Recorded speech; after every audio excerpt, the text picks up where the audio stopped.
Hello everyone, welcome to my channel Manish gold FX. आज की video में हम बात करेंगे weekly analysis related to gold and swing stocks. इसमें जो भी स्टॉक शो किए जाएंगे वो कोई बाई या सेल की रिकमेंडेशन नहीं है। तो जो भी आप ट्रेड प्लान करो उसको आप खुद एनालाइज करके फिर प्लान कीजिएगा। मैं जो शो करूंगा उसे एक बाई सेल की रिकमेंडेशन मत समझना। हेलो गाइस, जैसे कि आप अब मेरी स्क्रीन देख सकते हो, ये गोल्ड का चार्ट है 15 मिनट टाइम फ्रेम पर। इसमें क्या एंट्री एग्जिट्स प्लान हो सकती है, कल हमारा क्या ट्रेड प्लान कर सकते हैं वो बताता हूँ मैं। जैसे आप देख रहे हो यहाँ पे ऑल टाइम हाई के पास है, 3760 पे है ये अभी गोल्ड। ऑल टाइम हाई है 3790 पे, 91 पे ऑलमोस्ट। तो ये है मेन रेजिस्टेंस। ये ब्रेकआउट होते ही हम एंट्री प्लान कर सकते हैं। पर ब्रेकआउट पे कैसी कैंडल फॉर्म होती है वो भी मायने रखती है। अगर आप ब्रेकआउट पे ऐसी कैंडल देख लो, अगर ऐसी कुछ काइंड ऑफ बुलिश कैंडल बने ब्रेकआउट पे, तो हमें एंट्री प्लान नहीं करनी। क्यों? ये प्रेशर तो आया था बाहर का, लेकिन सेलर्स ने पूरा दबा दिया। तो ये फिर साइडवेज होके देख सकते हो आप, नीचे गिर गया कल एंडिंग टाइम पे। तो कैसी कैंडल फॉर्म होगी यहाँ पे ब्रेकआउट करते टाइम, तो हमें एंट्री प्लान करनी है। तो आप देख सकते हो, आपको दिखा देता हूँ मैं कैंडल पैटर्न। ऐसी काइंड ऑफ कैंडल बने ना, ये देख रहे हो आप, ये वाली कैंडल, ये वाली, एक सेकेंड, ये वाली जो कैंडल देख रहे हो आप, ये वाली ग्रीन वाली, अगर ऐसी कैंडल फॉर्म हो तब हम एंट्री प्लान कर सकते हैं यहाँ पे। फिर इसका हाई पे जैसे यहाँ ब्रेकआउट आएगा कल, तो हमें इस यहाँ पे इस आसपास में हमें एंट्री प्लान करनी है। लेकिन ये कहाँ पे फॉर्म होगा तो हमें बाई करना है। ये फॉर्म होना चाहिए यहाँ पे। कल समझो ऐसे ये ब्रेकआउट कर दे यहाँ पे, और ब्रेकआउट करने के बाद यहाँ पे वो सेकेंड एंट्री कैंडल बने अपनी, तब हमें एंटर करना है यहाँ से। फिर आप कम से कम इसमें 100 पिप्स के अप्रोक्स कर सकते हो टारगेट बुक। तो फिर यहाँ पे नीचे नीचे हमें किसका वेट करना है? नीचे हमें वेट करना है लिक्विडिटी का। लिक्विडिटी किसकी? ये सपोर्ट की। कल समझिए अगर ये डायरेक्ट यहाँ से नीचे आता है और नीचे आगे अगर यहाँ पे लिक्विडिटी ग्रैब कर ले ये एरिया की, इन बायर्स को बाहर निकाल दे सारों को, ये वाले बायर्स को और ये वाले बायर्स को, सबको बाहर निकाल दे और लिक्विडिटी ग्रैब करके यहाँ पे एक काइंड ऑफ बुलिश कैंडल बना दे, तब हम एंट्री को प्लान कर सकते हैं उसके हाई के ऊपर, और उसके लो का सेल लेके चल सकते हैं। और ये जो सपोर्ट है ये वाला 3719, 3719 के सपोर्ट पे अगर ऐसी कोई सपोर्ट लेके और ऐसी बुलिश कैंडल बनाए, तब हमें एंट्री प्लान करना है, क्योंकि ये सपोर्ट बहुत ही बढ़िया सपोर्ट है। तो इसका लिक्विडिटी स्वीप होना बहुत मुश्किल है।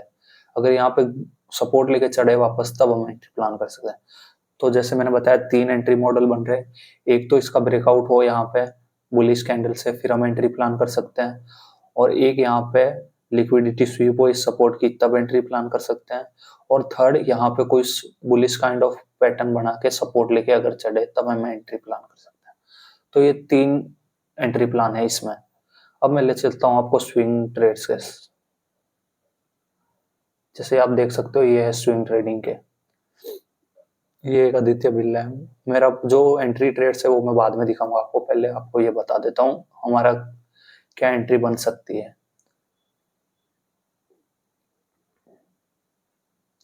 देख सकते हो आप जाइडस वेलनेस, यहाँ पे एक बुलिश कैंडल फॉर्म हुई थी आज से 4-5 दिन पहले, लेकिन ये सक्सेसफुली क्लोज नहीं हुई बुलिश में, तो हमने एंट्री प्लान की नहीं यहाँ पे।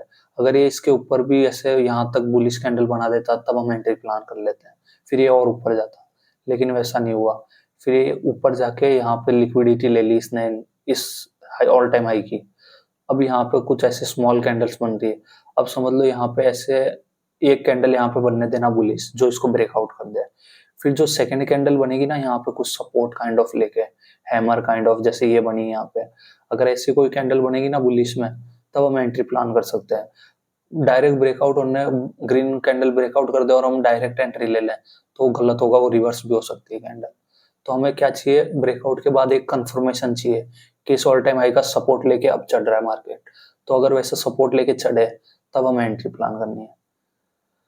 रामको इंडिया ऑल टाइम हाई पे ही है, बढ़िया ऊपर गया, नीचे आया, अब यहाँ पे सपोर्ट ले रहा है ये ऑल टाइम हाई का। अगर यहाँ पे कल हमको ऐसे कुछ बुलिश काइंड ऑफ कैंडल बन जाए, तब हम एंट्री प्लान कर सकते हैं इसमें, रामको इंडिया में। बाकी ये तो सपोर्ट से नीचे ब्रेकआउट हो गया, हमें क्या करना है? पहले तो इसका वापस ब्रेकआउट हुआ, ब्रेकडाउन हो गया इसका सपोर्ट के नीचे, अगर इसके ऊपर जाए और फिर वो इसका सपोर्ट लेके कंफर्मेशन दे, तब एंट्री प्लान करनी है।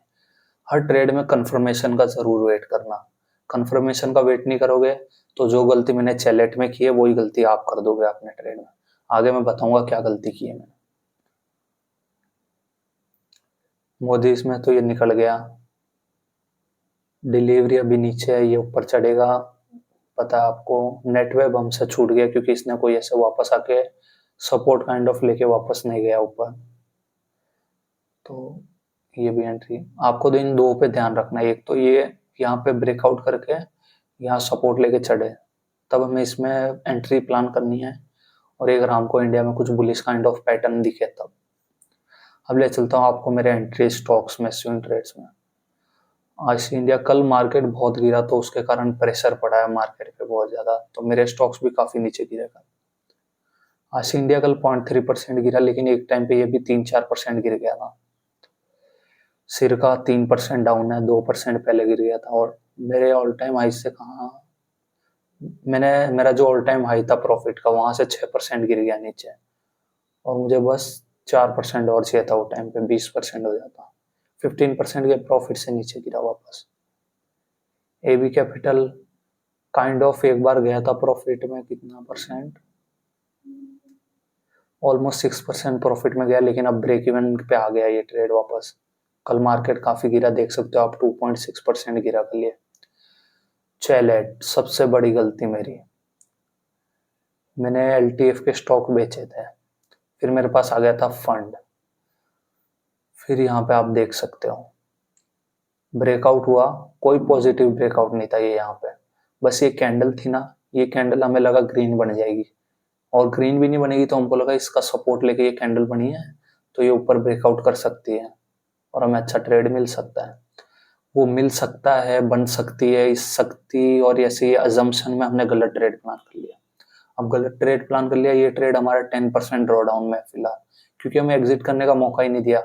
यहाँ पे कॉस्ट टू कॉस्ट रहा, फिर एकदम से बड़ा फॉल देते गया, देख सकते हो आप कल एक दिन में ये कितना फॉल हुआ, 4% अप्रोक्स।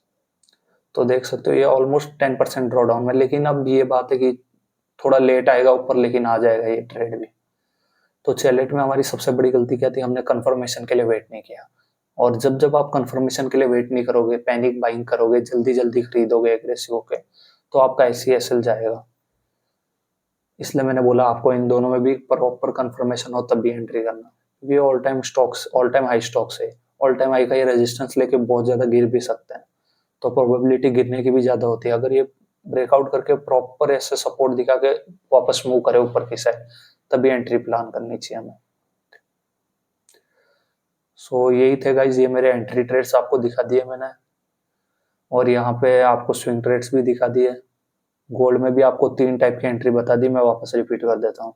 एक तो यहाँ पे कुछ पुलिस काइंड ऑफ बन के ब्रेकआउट हो तब, यहाँ पे लिक्विडिटी स्वीप हो इस सपोर्ट की, या फिर इस सपोर्ट पे सपोर्ट लेके चढ़े तब। सो गाइज, इसमें जो भी स्टॉक शो किए मैंने, इसको कोई बाई सेल की रिकमेंडेशन मत समझना, ये मैंने सिर्फ एनालिसिस पर्पस के रिलेटेड आपको बताया है, मेरी कोई भी बाई सेल की रिकमेंडेशन नहीं है। आप अपने फाइनेंशियल एडवाइजर से पूछ कर ही एंट्री एग्जिट प्लान करना, और आशा करता हूँ आपको वीडियो अच्छी लगेगी। Thank you.